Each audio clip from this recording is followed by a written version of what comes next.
welcome to the very best part of my broadcast week. You know, no one until our guest ever in the White House briefing room blew me a kiss. Now, it wasn't to me, not me personally. How do It you was know to the that? room. Perhaps it was to you personally. Remember? That is the voice of our guest this week, Anthony Scaramucci, who for 11 remarkable days was communications director for President Trump in the Trump White House. Anthony, great to see you. Thanks for joining us. It's great to be here. I think the last time I saw you in person was on that very last day that I got fired. Okay, that was a big day for me, the It firing. was a big day. We will always share that, Anthony. Yeah, We will always exactly. share that. Uh, Tell me where you think this race is, who's the favorite, and what dynamics are you watching in the next 50 or so days? Well, listen, I'm a markets person, as you know. I'm an Yeah. asset manager. So the poly market favors Trump. I think he's 53-46. The predictive market has it closer. So there's really no clear winner. The polling has it almost at a dead heat. I do think you have to say objectively that Trump is favored because he has been underpolled consistently since 2016. Now the pollsters say that they've adjusted for that. Okay, and I'll give them, I'll take them at their word that they have adjusted for it, and so therefore it's too close to call at this point. But if I were advising both campaigns, I would say that Harris is the underdog here. And let me ask you a basic question. When Joe Biden was running, he was clearly the incumbent. Joe Biden is no longer running. Yeah. Is now Trump a sort of pseudo incumbent? Yeah, I think it's a really good point. I think he's viewed by a very large portion of the electorate as almost like the incumbent. It's interesting. She's got a lot of legislative success, having worked in the Biden-Harris administration. Hopefully she can advocate on that stuff. But he's got the incumbency. He's the president. He's the former president. So it's an interesting mix. It's almost like two incumbents are running at the same time. And I'm just wondering if that cancels each other out. It's almost like one of those algebra equations that you and I remember from middle school. I don't know if that's going to be a big deal here. This will be policy driven. This will be direction driven. Some people talk about vibes, where Harris is a little bit more joyful, a little bit more energetic. Trump is a little bit more divisive. He says a lot of denigrating things about the country. It's very anti-Ronald Reagan-esque, if you will. He's constantly criticizing the country and calling our political leaders incompetent, which also spreads out into the general incompetence of the country. Yet, if you look at us comparatively, we have the largest, most successful economy in the world, most successful economy since COVID, lots of inspiring data for the U.S. She's got to explain that to the American people. I know the American people are up against it with inflation. But just 2 seconds on that, because I think this is very important. We personalize onto our political leaders economic cycles. You were going to get that inflation measure. You had an induction of monetary policy, monetary surplus into the economy, and fiscal stimulus into the economy simultaneously. Had Trump won that election, it would be Donald Trump's inflation. We have a tendency to personalize on candidates or political leaders what happens cyclically or situationally. And I think Vice President Harris has to explain that. The numbers are coming down, economy's getting better. Her message has to be stay the course with our strategy and our policy. By the way, Goldman Sachs just came out with their research report saying that the Harris economic policies would be better for economic growth, better for job expansion, and also better for the deficit. So these are things she would have to say. I'm not exactly sure the Trump argument on these tariffs. He's out over the weekend telling people that tariffs are not paid by them; they're paid by the country. It's not true. Tariffs are paid by the taxpayers. And also tariffs are a regressive tax. They hurt poor people way more than they hurt rich people, and so there's lots of disinformation about that out there. I'm not exactly sure how he gets around that if she holds him accountable. And just another quick observation, looking at the numbers globally, all of our free market democratic countries who are not only allies, but also economic rivals to us, they all got inflation. What they didn't get was wage growth, job growth, and economic growth like we did. Yeah, no question. So we benefited from the flexibility in our system. One thing people should not forget about our system, the US government is very flat and very decentralized. There's no central authority in the government. And so that gives a wide space for business leaders and wide space for lots of flexibility. The type of stuff that Donald Trump's talking about and the type of stuff that's in the Heritage Foundation Project 2025 is a lot more centralization. And what we know from the rest of the world, central authority usually leads to a very big imbalance in terms of economic growth and economic benefit. The very small group of people at the top benefit, everyone else gets destroyed. And so she's got to explain that to people. I think she can do it. Anthony, for my audience, explain your arc of life with Trump. What attracted you to him? What held you there for a while? Yeah. What caused the break? Well, first of all, everybody's on an arc with Donald Trump. And so if anybody says to you that they're friends with Donald Trump, they don't really understand the relationship. You're never friends with Donald Trump. They're either name dropping inappropriately or they don't understand Mr. Trump and what he represents. And so everybody's on an arc. They typically start out disliking him. That would include Ted Cruz, myself, Kellyanne Conway, Mike Pompeo. There's a legion of people that have very derogatory things to say about Mr. Trump when he was a candidate. Lindsey Graham. Okay. And then you go from that position to a favorable position where you're trying to like him and you're trying to get along with him because he's the political leader, and therefore you see yourself as a team player and you want to be a part of his team to see if you can make things work with him. And then you have your break and you go to where I am right now is, well, wait a minute, you're really not on a team. He's a team of one. And a lot of the things that he's saying are quite anti-American and they're derogatory about our system. And he's overly currying favor with dictators. He wants to break up our alliances and he wants to really disrupt the way the economy works in the society. And so then you have to be on Team America and not Team Trump. And then you have to do something that's very hard psychologically. You have to break with President Trump and break with the party that I've been affiliated with for the last, 42 years, which is the Republican Party. I'm a 60-year-old guy. I registered to vote in 1982. So for 42 years, I've been with the Republican Party.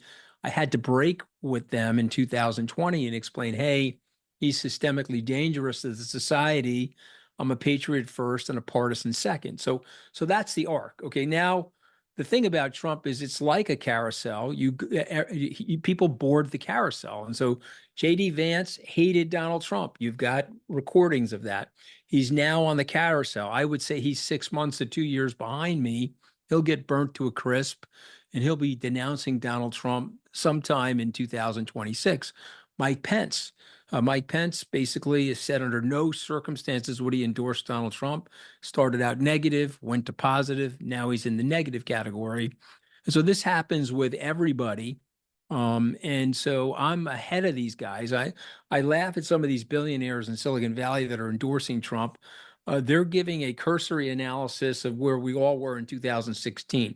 You now have 8 years of data of what Mr. Trump is really like, what his plans are, how destructive he is. You have film of the January 6, 2021 insurrection. You have commentary from the vice president, who was on the ballot with him twice. And you have all of this stuff here, but there is the superficial analysis from 2016, and you've got some of these Silicon Valley billionaires supporting him. They will be where I am eventually. It's just a matter of time because that's the nature of the destruction that Donald Trump represents. The voice of Anthony Scaramucci. More of our conversation with Anthony when we come back for segment 2 of the Takeout. He wanted to burn the place down on January 6th. He wants to liquidate branches of the government. He doesn't like the Constitution.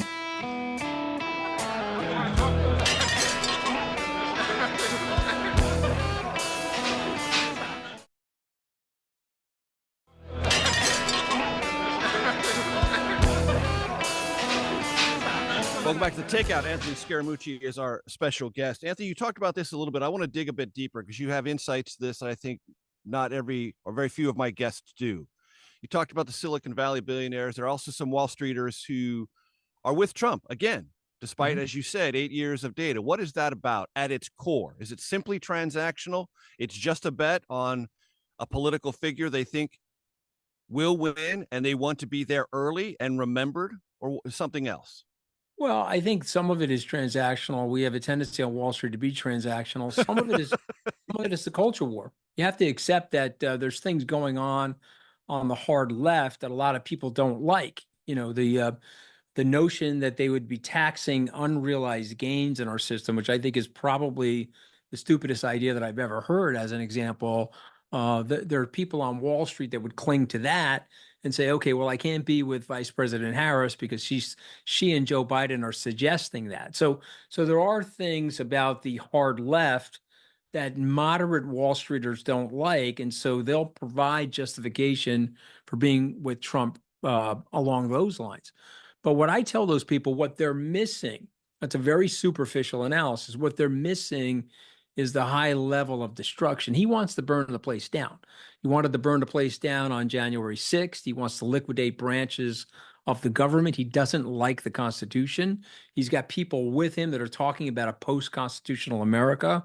Those are people that have worked on the Heritage Foundation Project 2025. Trump denounced that project because it doesn't poll well. Yet one of his former OMB directors that's working alongside of him said, hey, he was just kidding about that. They caught him on tape in a hotel room as he was trying to recruit somebody. Trump's all in on Project 2025. And so this is anti-American stuff. This is non-inclusive. This is forcing your lifestyle on other people. Remember, Trump is calling for, from the podium, a 15 million person deportation from America. So that implies SWAT teams, armored vehicles, Handmaid's Tale season 1 will get all 9 episodes from Donald Trump. And then what do you do with these people when you pull them out of their houses, Major? You've got to put them in camps. They've admitted that. They got to concentrate them in camps. So this is a holish nightmare for people. I don't think the Wall Streeters are as focused on the details of the policy, and I think that's very dangerous. You must have conversations with your friends on Wall Street, or are aware of people who do have conversations of the kind you just articulated. Is there any answer back? The answer back is the pushback on wokeism. The answer back is the pushback on the cultural dilemma that we're facing with the left, the hard left, the Palestinian protests, and the space that's being offered to these protests by the Palestinians. Most of the people that I know on Wall Street are Zionists. They're pro-Israel. They don't like the anti-Semitism that's out there. They think that there's been space provided for anti-Semitism from the hard left, not from Vice President Harris, and certainly not from President Biden, who I think have done more for Israel than most administrations. You've got 2 aircraft carriers off the shore of Israel right now, helping to defend Israel. You've got arms deals, arms supply going into the country to protect the state of Israel. But the hard left has taken a different position on this stuff. And I think it damages her story, her narrative with some of these Wall Street people. You mentioned that Wall Street is transactional by its very nature. How transactional is former President Trump? Well, I think he's probably the most transactional person that I've met in my career. He'll go with the wind, and he'll tell you one thing. He'll back the Trump over you the next day. He doesn't care if he has to run you over to pursue his dreams. There's no friendships in Trump world. Trump, Major Garrett, could play golf with you for 40 years. You drop dead of a heart attack at the halfway house at the 9th hole. He'll turn and say, who the hell was Major Garrett? Give me another guy out here to play golf with me. He doesn't care. Okay. And people need to know that about him. There's a level of ruthlessness that you perhaps need to be president, but I don't think it comes with the cruelty that's associated with Donald Trump and associated now with the acolytes around him. Remember, Donald Trump is, if he should rise to power again, he's not coming with garden variety Republicans. He's not coming with middle of the road, moderate Republican appointees. He's coming with hard right people that have now adhesed themselves to Donald Trump and see him as a medium, see him as a messenger to carry their policies into the White House. I think it'd be incredibly dangerous. This is something that's very short-sighted about the Wall Streeters. They may get their tax cut, they may get some deregulation, but up against that, they're going to get very heavy, very strict tariffs. Up against that, they're going to get a misalignment of goals with our allies. They could get a potential revocation of NATO. And I'll just remind people that the American military footprint is one of the big reasons why capital continues to flow into the United States. The predictability of our laws, the fact that the dollar is still the reserve currency of the world, and the fact that we're able to project peace through our military, by and large, peace throughout the world, very important for business. And Mr. Trump is calling about disrupting all three of those things. And he is touting isolationism from the bully pulpit. And it's never worked for the United States, isolationism. So I think it'd be extremely dangerous to bring him back to office. What do you make of Trump's playing footsie with crypto? Very transactional. Mr. Trump is told that he could raise 50, 60, $100 million from crypto enthusiasts and crypto billionaires. He was very negative on crypto when he was in the White House. Now, all of a sudden, he's positive on crypto. Now, he should be, in my opinion, because as you probably know, I'm in that industry and I'm very bullish long term on Bitcoin. I think this has been a mistake by the hard left. Elizabeth Warren and Gary Gensler have actually hurt, in my opinion, the Harris campaign. Should she lose and they do an eventual autopsy, will be this misalignment on the future of financial innovation. So Trump is there, but he's there in that loosey-goose transactional way. He said something at the Bitcoin conference. I heard his whole speech this past summer, and he said, okay, you guys have fun with this. Okay, and it was a very flippant remark, like, I don't know what it is. I don't care what it is, but it's giving me money, so I'm going to be supportive. Now, my crypto friends are mad at me because I'm obviously endorsed Vice President Harris. But I point out to them, you don't want to be attached to Mr. Trump, because when you're attached to Mr. Trump, it comes with all of that unseemly baggage that he represents, including his 34 felony counts. And the crypto industry needs to continue to clean up its act and continue to reform and have great operators in the industry. And I don't think Mr. Trump fairly represents that. Having said that, I want Gary Gensler fired. I stand with Mark Cuban, a fellow Harris supporter, that thinks Gary Gensler has been the worst chairman of the SEC in the history of the commission. Minute 30, the Melania factor. Yeah. What is it? Well, I think it's a factor for Mr. Trump that his family is not with him. I think you have to remember that this guy, whether you like him or not, it could be a dysfunctional relationship, but he had his family with him in the real estate business. He had his family with him in The Apprentice. He had members of his family with him in the White House first term, and he also had those family members campaigning with him.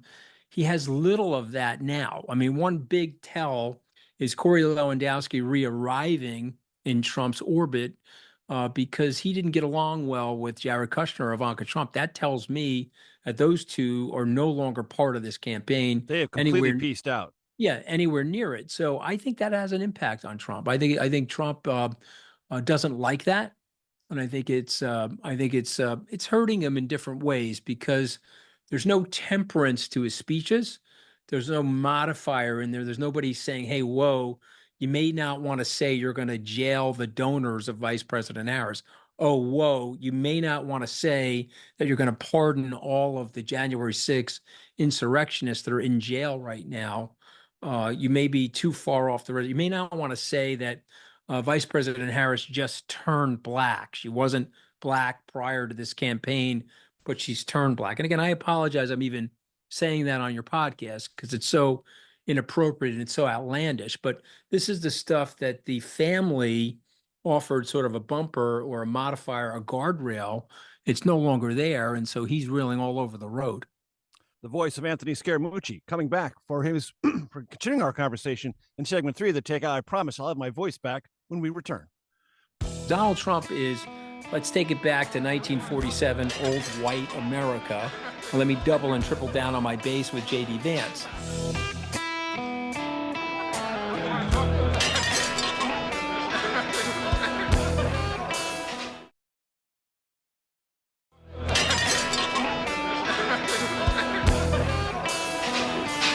Welcome back to the Takeout. Our guest, Anthony Scaramucci. Anthony, when I was in Milwaukee at the Republican convention and talking to all the Republicans who were measuring the drapes of the White House, only talking about the magnitude of Trump's coming victory, I would have said to you, if you'd asked me, I see a narrow path for Biden to win narrowly. I see a narrow path for Trump to win narrowly, and I see a big path for Trump to win big. If you'd ask me that question now, looking at surge in registration since Harris became the nominee in 2021, July 21st, rather.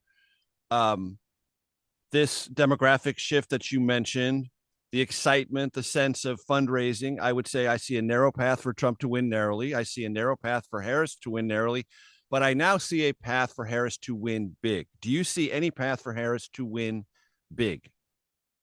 So it's interesting. If you take the 2022 midterm elections, one thing the pollsters did in that midterm election is they didn't properly represent the Democratic surge that came in the last 2 weeks of the election. And that was based on reproductive freedom. And so Joe Biden was supposed to get destroyed in the midterm elections. And it turned out that he did better than Barack Obama, George Bush, et cetera. Actually, George Bush won that election because of the war, but let's say Ronald Reagan. Okay. And so Biden did better because of reproductive freedom.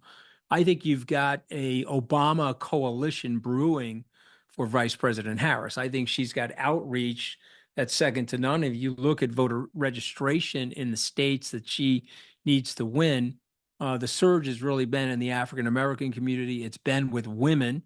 And when they're polled, the likely voters, she's +6 with the likely voters nationally. And that's enough to win the general election. So if she continues to organize in this way, she could win big. And let me give you one other thing to consider, because I've been around this a long time, as you have.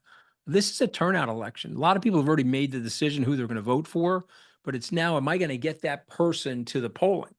And in certain states, let's just use Pennsylvania as an example. She's got 24 outposts. He's got 12. And again, I'm talking about their outposts. I'm not talking about local Republican outposts or local Democrat. I'm talking about Harris campaign Right. staked outposts, Trump campaign staked outposts. Let's not exaggerate the numbers. It's 24 to 12. Okay. And so she's out manning him. Or out womaning him. She has more personnel.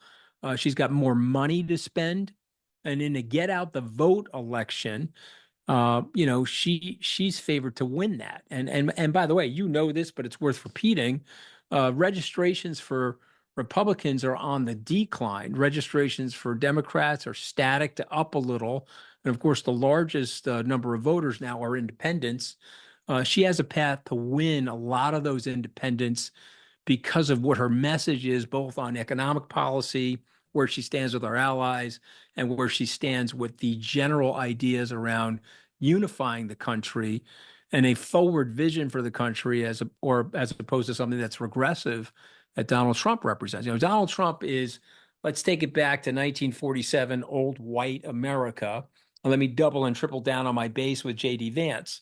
Her message is very, very different, and we'll have to see where the people go. But Major, you remember this. In 2012, when Romney lost, and I worked for Governor Romney, when he lost to Barack Obama, we got together and we put a memo together, and we said the Republican Party needs to look more like the beautiful, colorful mosaic of the American people. Yep. We didn't go with that. What we ended up having is a takeover of the Republican Party. A man by the name of Donald Trump came in with Trumpism.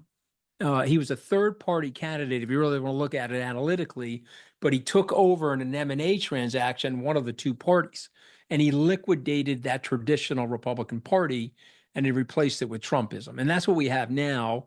And the question is that what the United States wants to move forward with? Trumpism. And I don't think there's enough of those people. I predict that she wins this election, but it is close. And it is telling you something about our country, that there's a very large group of people in the country that feel disaffected. And if you like politics, love the country, we have to heal that. We have to bring those people back into our social contract and make them feel aspirational about America like our parents and our grandparents once did. Anthony, I've attended more than 100 Trump rallies. And there are times when I try to explain to my friends and family the Trump phenomenon. I use one phrase, and I hope you will let me know if you think it has any validity. Said so. For a long time in America, people who liked to watch professional wrestling did not involve themselves in politics. Then Trump came along, and they saw something that looked to them very much like professional wrestling. And the people who didn't involve themselves in politics but loved professional wrestling suddenly got involved. They came off the sidelines or out of the woodwork, and they're part of the Trump coalition. And his rallies look very much like an introduction to a professional wrestling event. They are loud. The walkout is extensive for Trump. He comes out as a conqueror, and that projection of masculinity, strength, and vibrancy takes over the room. And it conveys all sorts of subliminal messages. What do you think of that? Listen, I agree with it. I think it's a spot on analysis, but I would just want to add a few things. Those people, because I have been to many rallies, did 71 campaign stops with him in 2016, even went to some Bernie Sanders rallies because there were populist elements of what was going on there that was identical to Donald Trump. But I would add just a few sentences to your analysis.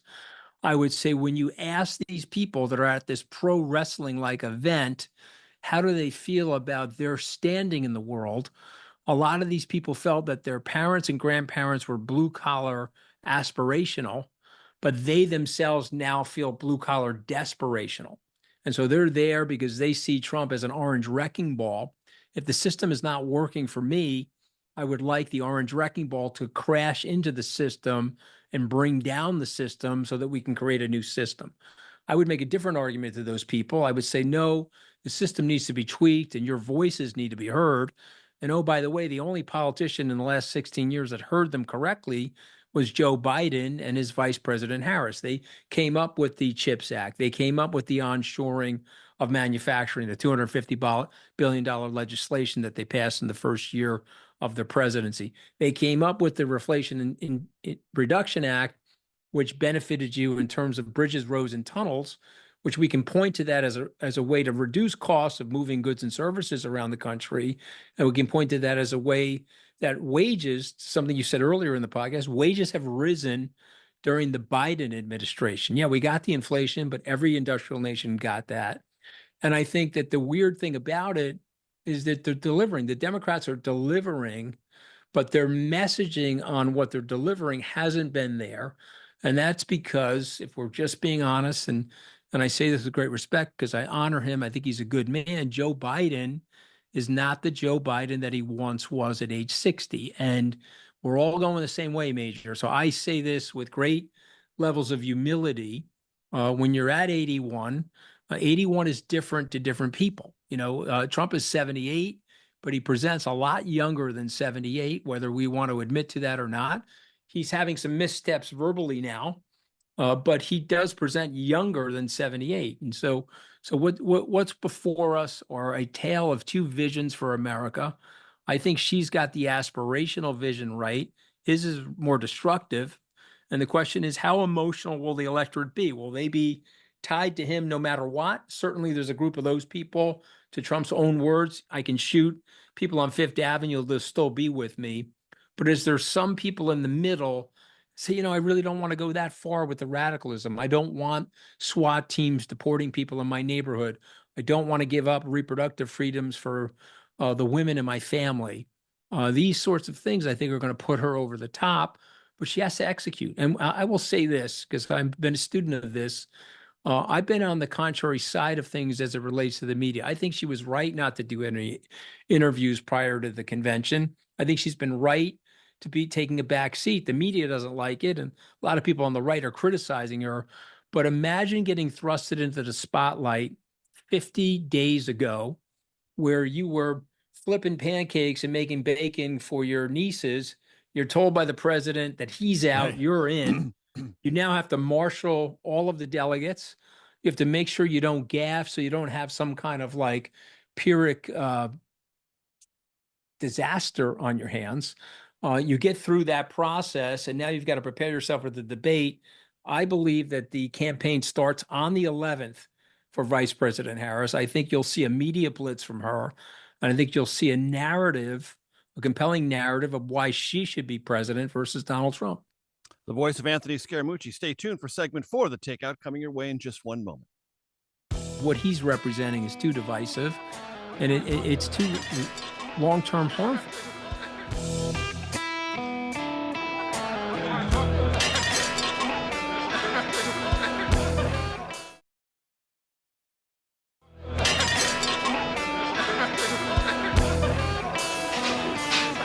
Welcome back to The Takeout. Anthony Scaramucci is our guest. Anthony, you made a reference to this right before we left for segment 3. How do you actually think Trump looks and sounds right now? There's something off. There's something I tweeted about this last week. He's changed. There's something different about him. Anybody that's been close to him over the last 10 years knows there's something off. The intonation, his cadences, he's overly repetitive of certain stories. He gets lots of facts wrong. He's missing a beat. And it could be old age, but it could also be the trauma of the near assassination attempt on his life. I mean, thank God he didn't get hurt. I mean, he did get hurt, but thank God he didn't get mortally hurt in that assassination attempt, which was a disgusting act of political violence, which nobody can condone. But I do think that I think that Vance decision was made in the 72 or 96 hours after that attempt on his life. And so it wasn't a great decision for him. I think he knows that. Vance's negatives, vice presidential nominee J.D. Vance's negatives, his net negatives are overwhelming. He literally puts his foot in his mouth almost every time he speaks.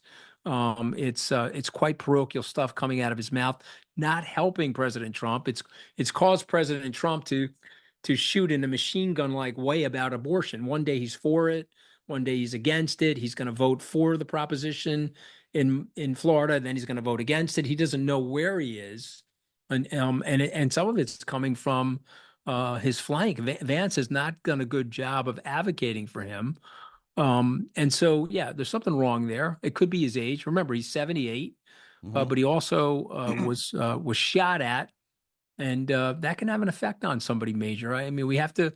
We sometimes look at these things like video games, but these are human beings with real lives. Yeah, he was a 78-year-old man tackled on stage by 5 or 6 members of the Secret Service. That's a traumatic event. It just flat out is.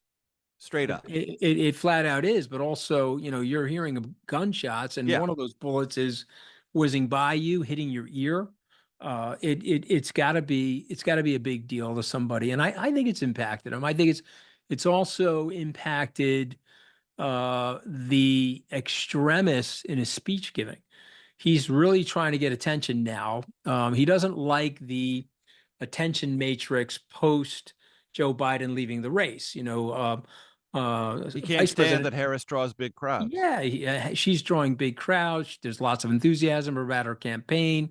Voter registrations are up for her. She's raised $540 million in the last 5 weeks. All of this stuff unnerves him. And so what he will do is he'll increase the amplitude of his speaking, and he'll increase the emotional bandwidth of it. He'll start saying more and more ridiculous things so that he can get air cover. I'm better looking than her. I mean, like that. I'm probably not allowed to curse in your podcast, but that's not all right. Go right ahead. But stuff like that is like, okay, the guy's unhinged. Remember, he's in this for 3 reasons. He wants to avoid jail. He loves money, and so he knows he can figure out ways to make money off the presidency. And then the third reason, and perhaps the most important reason, is attention. He likes the attention. He's not here to lead the country. He's not here to serve the American people. This is not a public service job for him as much as it's one of self-aggrandizement. And so you got to weigh that when you're going into the voting booth. Now, a lot of Trump people are closed-minded to that. They see him as the great white hope. They see him as their savior of their culture.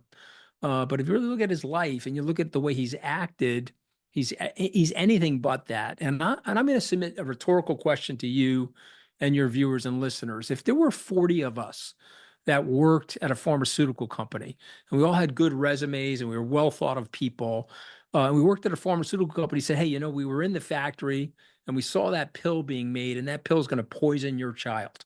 Are you giving that pill to your child? let's say we worked at an automotive company and said, look, we were in the assembly line. You're going to get that car on the highway. It's going to explode on the highway. Are you getting in the car? And yet here in American politics, you have 40 people, including his former vice president. Yes, we got Liz and Dick Cheney and others, but I'm talking about people that were inside the gearbox, close range to Trump, inside his radius, in the situation room with him, are telling you he's going to cause a lot of damage to the country. He's going to be out for himself. He's a dictator wannabe, to quote General Milley. This is some really bad stuff. And I'm just surprised that more people are not looking at it the way they would if it was an automotive company or a pharmaceutical company.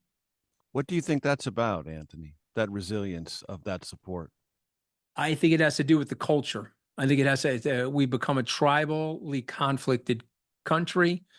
We have evidence that that's been fueled by our adversaries. We know there are server farms in Moscow that are building identities on social media that are designed to disrupt and create division in the United States. Mr. Trump plays into that. We know that people on the hard right are getting paid as messengers of the former Soviet Union, Vladimir Putin. And I think we have to figure out a way to transcend that and heal that. And we need a different political leadership than Donald Trump. And I'm hoping, as a Republican, and again, as a traditional Republican, not the current Trumpist Republican, I'm hoping he loses, and it creates space and opportunity for a new center-right coalition to resurrect itself in the country, because what he's representing is too divisive, and it's too long-term harmful. 2 minutes left, Anthony. Trump is declared the loser a day or two after the election. What does America look and sound like? So a lot of people think he's going to foment a insurrection, and he's going to try to see if he can create a civil war based on his anger and try to see if there's going to be some level of violence. I don't see that happening, and I'll be the contrarian on this, because the judge in New York, Judge Mershon, moved his sentencing date to the 26th. I think it's very, very clear, Mr. Trump, if you're going to insurrect the United States and you're going to be a traitor to the country that you've lived in for the last 78 years, you are going to jail. I don't think he goes to jail if there's peace and calm after a free and fair, uncorrupted election. And so he knows, and he admitted it on Lex Friedman's show last week, that he lost the last election. He's been telling people this election lie for the last 4 years, and then he admitted what he knew from day one, that he lost it fair and square. He's going to lose this election fair and square. That's my prediction. And if he goes for the insurrection, he's staring down the barrel of a big jail sentence on the 26th of November. And I think that's going to be enough of a deterrent to stop him. And that could also be part of the evidentiary consideration in the still pending federal election subversion case. Of course, that as well. But I think that the 26th, an election held on the 5th, 21 days later, you have the sword of Damocles over your head. You're going to insurrect the United States like you did last time. I don't think he's smart enough to know, and he still has enough of his wits to know that that would really be a miscalculation on his part to be a part of that. The voice of Anthony Scaramucci. Stay tuned for your Takeout Outtake Especial. That's coming up next. I think over the next 10 years, Bitcoin could be the equivalent to gold in terms of an asset class in our society.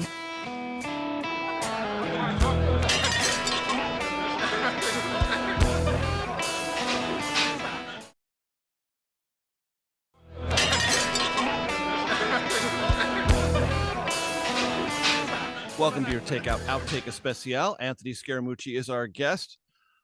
You mentioned this earlier, and I just want to nerd out on this for a second, that you're a believer in Bitcoin, blockchain as new currency. Why?